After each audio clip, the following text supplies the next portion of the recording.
So, with just a mere 24 hours to go, let's talk about what WWE may have in store to start off the new year. Will they start off right? Will they have to go balls to the wall crazy? Will they have to come up with backup plans and backup plans and backup plans on top of backup plans because of a whole bunch of stuff and the fact that Vince McMahon is going to continue to no-sell the virus even if he only has one particular roster member on there? I'll just get hologram wrestlers. Ha ha ha! It's such good shit, pal. I'm a genius. Wait, where the hell is everybody? God damn it, I need wrestlers. I don't care. Revive everybody. Revive everybody. Revive Andre the Giant. I want people back. Ha ha ha. Undead wrestling. It's such good shit, pal. I'm John Redtham with my predictions for WWE Day 1. Yeah, we're literally a mere 24 hours to go until this pay-per-view, and since there is no new SmackDown tonight, it's just a highlight package. Why review that? Why not talk about the card as is and also come up with various scenarios about, what contingency plans they could have? Because in all seriousness, I think this pay-per-view could end up having some good stuff, but considering the recent, swell of cases that have led to some superstars being quarantined, and some people maybe possibly being taken off the show, they're doing the whole card subject to change, pal. Ha ha ha. It's going to be wild to see what they do. Now, I think some of these matches could be quite good, but that's if they end up sticking with them.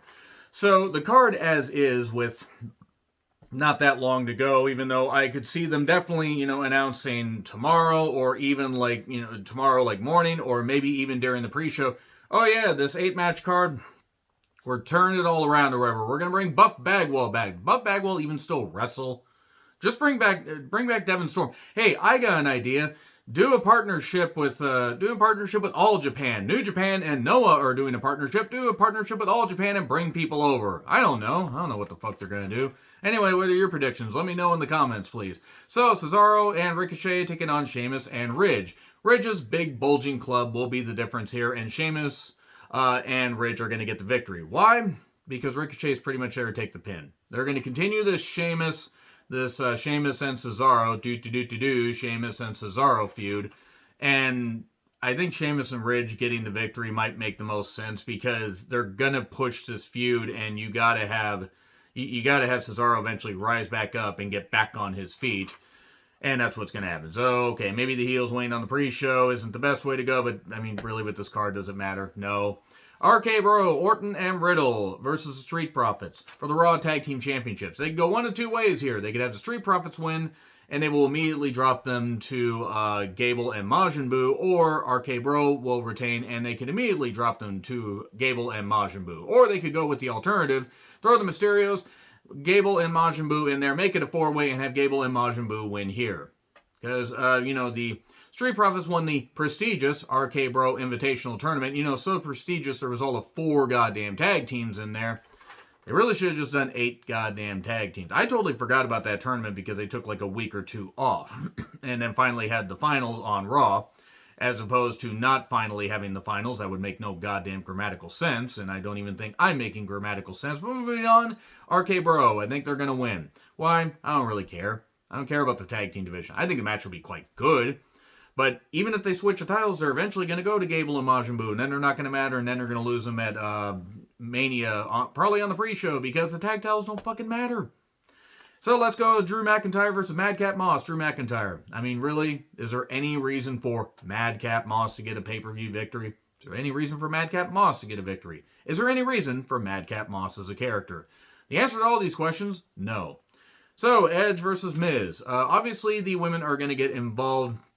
The respective wives, Maurice and Beth, are going to get involved, and we're going to lead to a mixed tag rematch down the road, probably at the Royal Rumble. And then Edge and Miz will probably be in the mix for the Rumble, or maybe they're going to stretch this motherfucking thing out to Mania.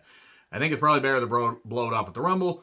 I think Miz is going to get the victory because fuck it. I mean, why not? Why not extend this feud, this pointless feud? You're wasting one of Edge's, last remaining feuds, because I don't know how long his contract's going to keep going. I think it's going to go till sometime in 2023, even with an injury clause. He might want to try and eke it out until Mania 40. I don't really know.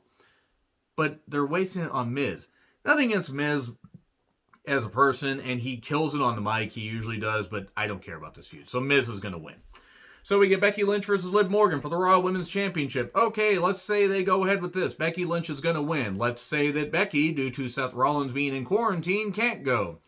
Liv Morgan versus, I don't know, Piper Niven, and Liv Morgan hits Oblivion and then lifts Piper up and slams her or whatever, and she, cascades through the ring like when Big Show chokeslammed Undertaker and everything, and then she comes back up and says, "I'm Piper Niven, no longer Dee Dee, get out of my laboratory." Or Liv Morgan just gets left off the whole goddamn show or whatever, and then shows up and decides to take a giant scythe like Big Show did and tear up the Titantron for no goddamn reason, except it's an LED screen, so she'd need a really big scythe. I'm going with Becky Lynch and Seth Rollins' kid running down and distracting Liv so Becky can hit the most devastating maneuver in all professional wrestling, a surprise roll-up for the victory. So if they go with this match as is, I think we're going to get Becky winning. Now, if Liv wins, I certainly wouldn't complain. I think the end game is going to be Bianca versus Becky.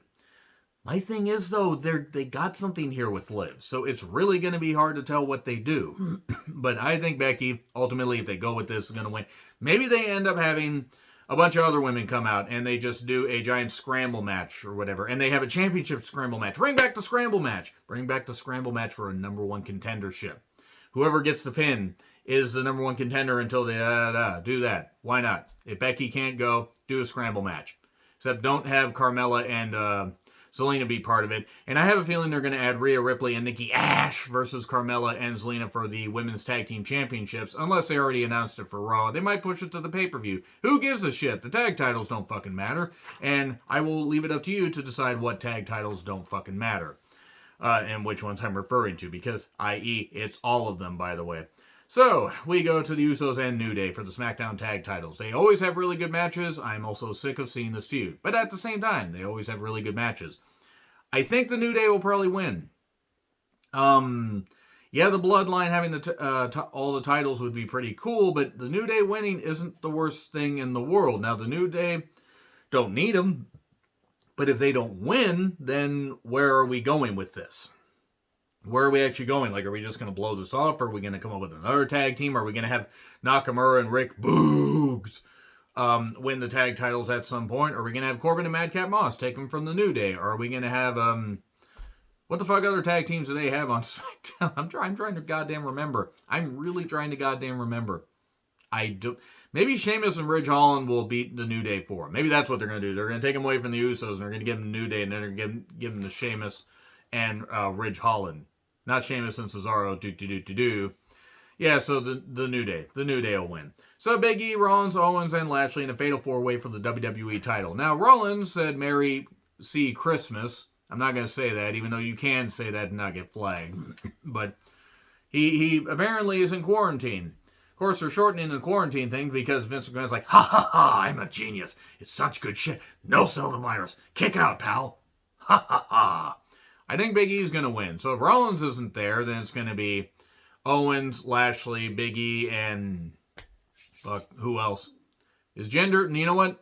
I think I know what they're going to do. They're going to have Veer show up, and then Veer is going to win the WWE title. That's what they're going to know. Veer would show up, and then he will get lost.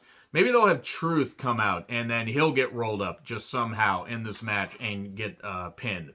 Big E's going to retain one way or another. And he's going to at least hold it till Mania, because I think that he needs to continue to be the champion. But at this point, I don't know if Rollins is going to be part of it. Now, even if he is, Rollins, I think, will be the one to take the pin. But Big E's walking out as champion. Reigns versus Lesnar for the Universal Championship. Okay, let's just go with the idea that both these guys are going to still do their thing, even though Reigns left because the pandemic started, right before Mania 36. He was like, I don't want to do this. I just came back from, battling leukemia a year prior, and I would rather not risk my immune system and stuff like that. And good for him. Now he's been I think he's close to or has beaten Lesnar's Universal Championship run. He's very close to it. We might have to go to the Rumble. I'm trying to remember the amount of days. But the whole thing is where's Heyman going to go? Is Heyman's career over and stuff like that? It's going to be a ruse, that whole thing where Reigns punched out Heyman, and Heyman is going to find a way to screw over Lesnar, and then Heyman's going to maybe get a new charge, possibly, They're going to move away from Lesnar and Reigns because Lesnar really doesn't need the championship. Reigns losing it at Mania would be the right way to go. You don't really need to end it on a pay-per-view like this. You don't need to end it at the Rumble either. End it at Mania on a big stage.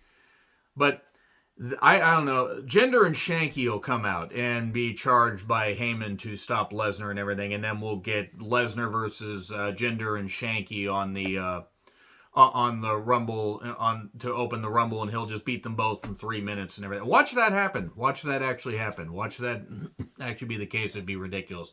So yeah, I don't know what the fuck's going to happen on this show. I just decided to have fun with this video. Let me know your thoughts in the comments. Like, share, subscribe, Twitter handle in the description. I'm John Ritlin. I'll see you soon.